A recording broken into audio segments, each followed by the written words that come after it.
Olá, como vai? Eu sou o professor André Tiago, do seu curso preparatório específico.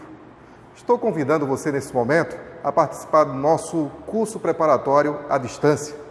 Vou deixar um recado para você muito breve acerca de uma abordagem muito importante e interessante dos conteúdos introdutórios abordados na disciplina Geografia para o concurso da ESFISEX. Bem, você sabe onde fica o território brasileiro, a sua localização, a sua situação geográfica? Sabe a diferença entre situação geográfica e localização? Vamos acompanhar aí essa primeira pergunta. Em que hemisfério se encontra o território brasileiro? Pergunta aparentemente fácil de responder. E talvez até aqueles mais exacerbados tenham chegado à conclusão, a uma resposta imediata. Talvez do tipo, o Brasil localiza-se no hemisfério sul. Certamente, alguns que estão me ouvindo neste momento responderam isto de bate pronto. Mas será que chegamos a esta conclusão assim? De maneira tão objetiva, tão fácil, tão rápida? Vamos acompanhar primeiramente a questão da perspectiva. Ora, se pergunta-se em que hemisfério o Brasil se situa, devemos lembrar de algo muito importante. Acompanhe na próxima imagem. Temos aqui uma ilustração que traz a perspectiva de localização e de orientação geográfica simultaneamente. Na parte superior, verificamos aqui o globo terrestre dividido a partir de uma linha referencial, que é a linha do Equador, e, portanto, o nosso planeta dividido em hemisférios norte e sul. Mas temos aqui uma outra perspectiva, na qual o nosso planeta é dividido através do meridiano principal, o meridiano de Greenwich, e o seu antimeridiano, numa perspectiva leste e oeste, ou oriental e ocidental. Ao mesmo tempo, nós temos aqui uma figura que certamente você lembra das aulas, inclusive, durante a sua formação colegial. Faz tempo? Talvez faça tempo, mas certamente você não esqueceu deste assunto, onde nós temos como figura ilustrativa a rosa dos ventos. Observe, aqui nós temos a nomenclatura ligada à orientação geográfica, perpassando pela questão do vocabulário geográfico e também astronômico, onde norte é sinônimo de setentrional e boreal nesta perspectiva, onde sul é sinônimo de meridional ou austral. Temos oeste, ocidente ou poente, hemisfério ou lado do sol poente, e leste, oriente ou nascente, o lado do sol nascente. No entanto, é preciso que tenhamos em mente algumas abordagens ligadas a essa questão da nomenclatura, e especialmente o vocabulário, que às vezes gera pequenas confusões, do tipo, o Brasil, se nós considerarmos a linha do Equador como parâmetro, em que hemisfério ele se localiza? E em relação ao meridiano de Greenwich, em que hemisfério ele se localiza? Neste ponto, é importante observar, você como candidato, para uma prova que exige tanto costumeiramente, é importante que você observe com muita atenção esse ponto, que não pode não ser necessariamente a ênfase da questão que vai ser posta na prova, no concurso, mas pode, de repente, fazer a diferença na hora de marcar a assertiva correta, ok? Acompanhe comigo a próxima imagem. Temos aqui hemisfério norte, sul, linha do Equador. Hemisfério oriental, ocidental, meridiano de Greenwich. Observamos, por exemplo, aqui no caso da divisão equatorial, um corte sobre o continente onde está situado o território brasileiro. Você lembra bem? É a América do Sul. Nessa perspectiva equatorial, em que hemisfério o Brasil se situa? Na expectativa aqui dos meridianos, ou na perspectiva longitudinal, em que hemisfério o Brasil se situa? Ora, isso certamente, eu creio que você não teria dificuldade de responder, mas é importante que tenhamos o cuidado com algumas observações neste sentido. Na próxima imagem, se ligue, e a gente vai ter aqui algumas informações a trabalhar nesta perspectiva para que você não se confunda com algo que talvez acredite ser elementar, fácil e, portanto, na prova, não passível de erro. Ora, Às vezes nós nos confundimos com pequenas coisas e às vezes o esclarecimento acerca do significado de alguns termos talvez não esteja tão bem esclarecido ou até tenha ficado esquecido. Observe bem, nós temos aqui a perspectiva de divisão longitudinal do planeta. Eu falei longitudinal. O que é que isso significa? O planeta está dividido aí numa perspectiva de meridiano, o meridiano de Greenwich e o seu antimeridiano que está do lado oposto, a 180 graus. Nessa perspectiva, o Brasil está situado, olha aqui, na América do Sul, do lado ocidental do planeta. Somos completamente nessa perspectiva. Mas observe um detalhe, imagine se esta figura estivesse presente na prova. Você observaria também que, mesmo que o Equador não esteja enfatizado, o Brasil é cortado por esta linha imaginária em sua porção aqui, mais ao norte. Mas perceba que, por conta disso, o Brasil está situado entre dois hemisférios. E, como falei há pouco, alguém, entre você que está me assistindo e outros tantos que estão me assistindo neste momento, tenha respondido ou chegado àquela conclusão direta: o Brasil está no hemisfério sul. Depende, é importante observar na questão qual é a perspectiva. A perspectiva ocidente-oriente ou uma perspectiva, eu falei o quê? Longitudinal. Muito bem. Mas em relação à perspectiva, ou tomando-se como base a linha do Equador, a perspectiva é latitudinal. O Brasil, longitudinalmente, se localiza totalmente no ocidente, ou seja, no oeste, no hemisfério do Sol poente. Mas na perspectiva latitudinal, ou seja, com relação à linha do Equador, nós estamos quase completamente no hemisfério sul, HS. Mas temos uma pequena parcela do território no hemisfério norte, HN. Esta é uma questão importante de ser observada. No entanto, é importante também voltarmos à questão do vocabulário. Vimos há pouco que o hemisfério norte também pode ser chamado de hemisfério setentrional. E nesta mesma perspectiva, o hemisfério sul é um hemisfério meridional. Muito bem. Vimos também que o hemisfério norte pode ser identificado como hemisfério boreal.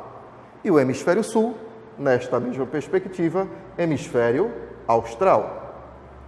Bom, aí vem um detalhe importante. Você, candidato, na perspectiva latitudinal da divisão do planeta, não esqueça, alguns desses termos, eles podem ser, digamos, entre aspas, vulgarizados, ou seja, ser aplicados, utilizados com perspectiva pura e simples na orientação geográfica. Como assim, professor? Perspectiva de orientação geográfica. Vamos lá.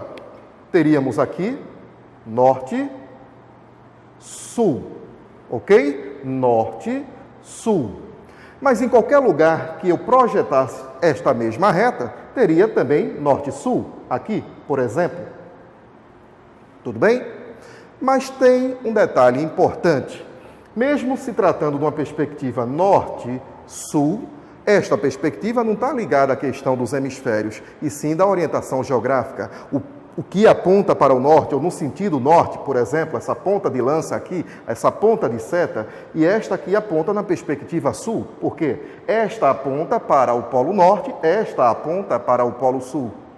Mas será que eu poderia empregar os termos setentrional e meridional na mesma perspectiva? Sim, não há nenhum problema. Por exemplo, suponha uma localidade situada, uma cidade, por exemplo, situada na porção norte do território brasileiro. Dividíssemos aqui o território brasileiro. Deixa eu pegar aqui só o apagador. Olha lá, para você não confundir. Vamos supor se dividíssemos o território brasileiro aqui praticamente em metades equivalentes na perspectiva norte-sul, e selecionássemos duas localidades qualquer. Poderíamos admitir, por exemplo, chamando aqui de A, aqui de B, e que nós escolhamos uma localidade C, aqui. Observe, a localidade C está ao norte do Equador, e A e B estão ao sul da linha do Equador. No entanto, podemos dizer que, com base numa linha imaginária arbitrada, dividindo o Brasil em metades aproximadamente iguais, C e A, ou A e C, estão na porção norte do território brasileiro.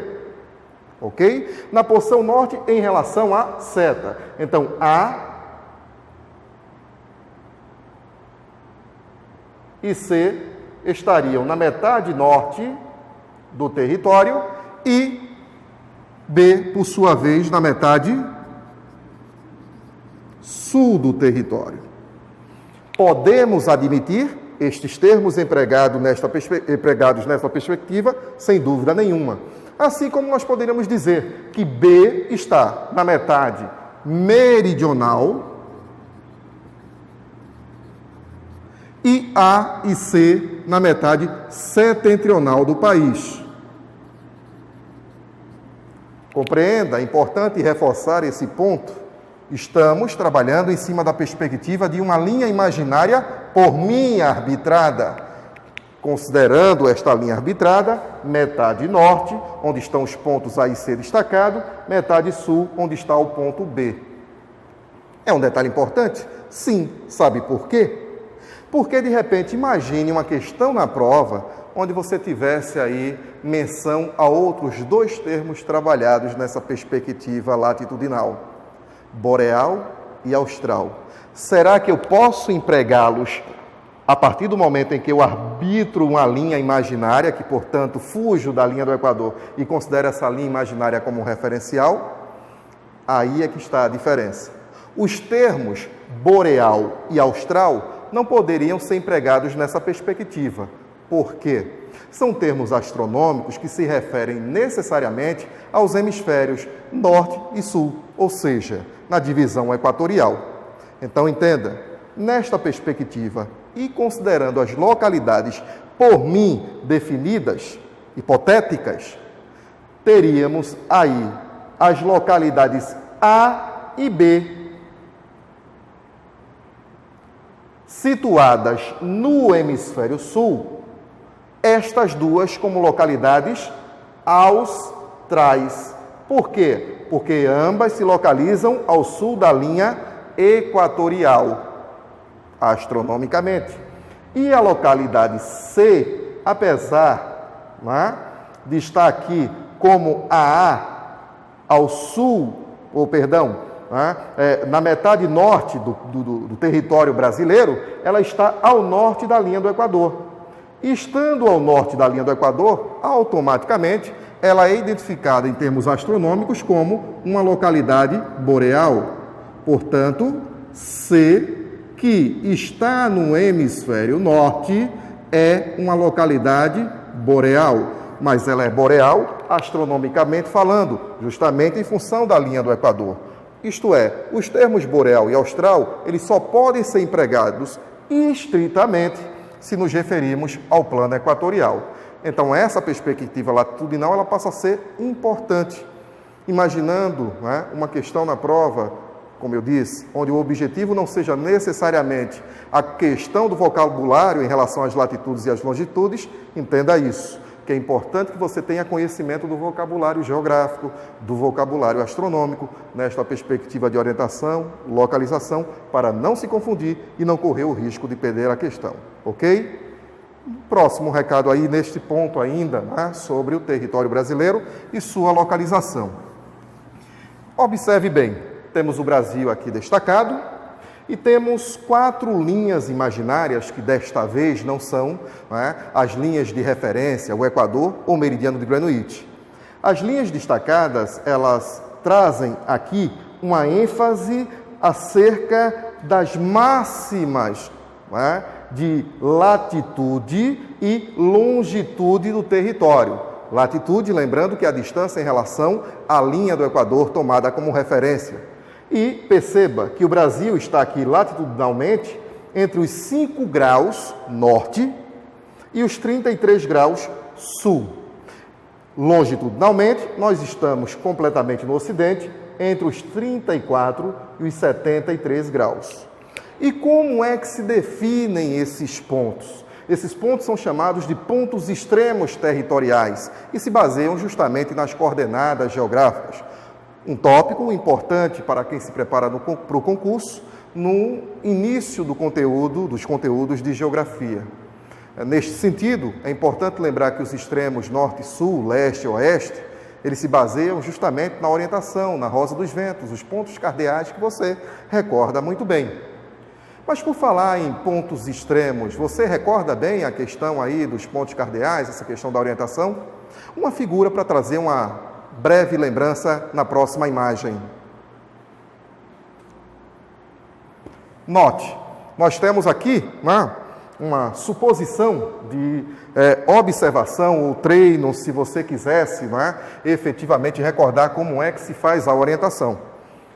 Se você traz aqui uma perspectiva de movimento, por exemplo, aparente do Sol, automaticamente você pode usar, por exemplo, dos seus braços estendidos até uma posição que corresponde àquela do nascente solar. E aí você vai ter o leste e, do lado oposto, o oeste. À sua frente, você teria aí a indicação norte ou setentrional e às costas a indicação sul ou meridional. Mas como trabalhar isso e relembrar os pontos de orientação no território brasileiro?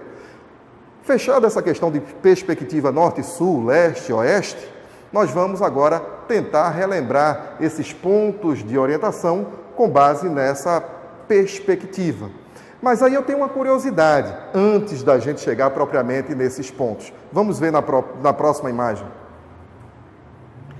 Temos aqui um mapa do Brasil, com uma frase impactante. Sou brasileiro por inteiro, do Oiapoque ao Chuí. Mas aí vem uma questão, olha só. A frase acima está geograficamente atualizada? Esta é uma frase, aliás, do Oiapoque ao Chuí, que costuma ser observada, dita, fortalecida, repetida tantas vezes. E a ideia original do autor, quando se diz Brasil do Oiapoque ao Chuí, é a completude justamente do território. Nessa perspectiva, você deve lembrar muito bem que a referência para o autor da frase é que a ponta do Oiapoque, na parte setentrional do Brasil, seria o nosso extremo norte. E o Chuí, na parte meridional, o nosso extremo sul. Certamente você lembra. Mas será que geograficamente essa perspectiva está atualizada? Vamos observar a próxima imagem. Olha só, uma dica importante para você. A ponta do Oiapoque, ela era o extremo setentrional brasileiro até a expedição do Marechal Cândido Rondon nos anos 30, quando se reconheceu que, na realidade, o ponto mais setentrional do Brasil não está lá, no Amapá, e sim no estado de Roraima, no Monte Caburaí. Só que, de imediato, isso não foi oficializado. E, por décadas, os livros didáticos, por exemplo, traziam o Brasil norte e sul como o Brasil dos extremos Oiapoque ao Chuí. Inclusive nos comerciais televisivos, Você já deve ter visto, sim, alguma propaganda, talvez de cerveja, de sorvete, algo enfatizando um ponto importante aí, o litoral brasileiro. E é nessa perspectiva que eu lembro a você, justamente, que a ponta do Oiapoque, ela foi, até 1998, mantida como referencial para o extremo norte do Brasil, até que o Instituto Brasileiro de Geografia e Estatística, IBGE, fizesse essa definitiva correção, essa atualização e, portanto, hoje, a ponta do Oiapoque, ela só tem como referencial, como significância geográfica no Brasil, o fato de ser o ponto mais ao norte ou mais setentrional do litoral brasileiro, ok? O Monte Caburaí, no estado de Roraima, aqui na divisa com a Guiana, a República da Guiana e com a Venezuela, que é o nosso referencial, portanto, setentrional, e em relação ao ponto meridional, o Chuí, não houve nenhuma alteração. Próxima imagem para a gente consolidar essa informação. Portanto, é importante que você risque aí naquelas suas anotações antigas, talvez, a ponta do Oiapoque como referencial enquanto ponto setentrional, o ponto mais ao norte do território brasileiro, atualizando isso para o Monte Caburaí, em Roraima. Este monte, ele está situado aí na cidade de Uiramutã, né? Um nome um pouquinho complicado, uma denominação indígena, ok? Vamos lá. Em relação aos pontos extremos do Brasil, já lembramos, extremo norte, Oiapoque, extremo sul, Chuí, não foi? Não, isso. Extremo norte, Monte Caburaí, em Roraima, extremo sul, o Arroio Chuí, no Rio Grande do Sul. E os outros dois, você recorda? Vamos fechar então esses 4 pontos? Próxima imagem. Vejamos, estamos aí, candidato, com Monte Caburaí, né, e o Arroio Chuí, como vimos. E temos aqui a leste, a Ponta do Seixas, no estado da Paraíba, é o ponto do território brasileiro onde o sol chega primeiro, né? É o primeiro amanhecer do Brasil. Detalhe, uma particularidade, é o primeiro amanhecer também das Américas, é o ponto mais a leste do continente americano. E no oposto, o nosso extremo ocidental, o extremo oeste brasileiro, localizado na Serra da Contamana, no estado do Acre, ali na fronteira com o Peru. Uma observação. Até a atualização feita pelo IBGE em 1998, quando ainda se considerava a Ponta do Oiapoque como extremo norte do Brasil, a nossa extensão norte-sul era menor do que a nossa extensão leste-oeste. Com a atualização, e portanto Monte Caburaí como referencial de extremo setentrional brasileiro, a nossa extensão norte-sul ela é maior, ela supera a extensão leste-oeste. Uma informação pontual, mas que de repente você pode encontrá-la também como uma ênfase numa questão de prova, sem dúvida alguma. Ok? Nós temos aqui o mapa do Brasil, dentro do contexto sul-americano, destacando uma perspectiva de territorialidade, que envolve não apenas os pontos extremos, mas também os nossos limites, tanto litorâneos, quanto em relação também às nossas fronteiras. Observe que o Brasil tem mais de 7.400 quilômetros de extensão litorânea, mas que temos nas nossas fronteiras uma extensão que chega a ser mais que o dobro. E neste sentido, é importante destacar também essa questão da territorialidade em relação às extensões de fronteiras. Por exemplo, destacamos aqui a questão da nossa maior extensão fronteiriça, que é justamente com o território boliviano. Portanto, a Bolívia tem a maior fronteira com o Brasil. E a nossa menor extensão de fronteira está aqui com o Suriname. O Brasil apresenta fronteiras com praticamente todos os países sul-americanos. E as exceções, lembrando, são justamente o Equador e o Chile, únicos países que não têm, portanto, contato com o território brasileiro em relação às suas fronteiras. Recado dado, espero que você tenha gostado e aguardo você no nosso curso à distância do curso preparatório específico. Sucesso e um grande abraço.